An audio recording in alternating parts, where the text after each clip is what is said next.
ಅಭಿಷೇಕ ನಿತ್ಯ ಪೂಜೆ ಜೊತೆ ನಡೆಯುವುದು ಗುರುವಿಗೆ ರುದ್ರಾಭಿಷೇಕ ರುದ್ರಾಭಿಷೇಕ.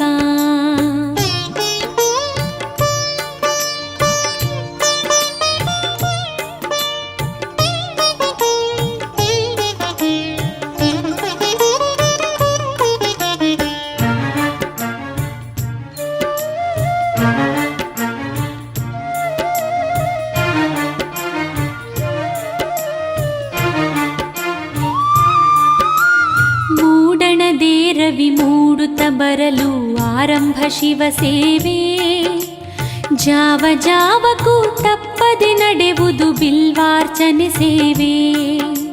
ಬಸವ ವಾಹನ ಹುಲಿ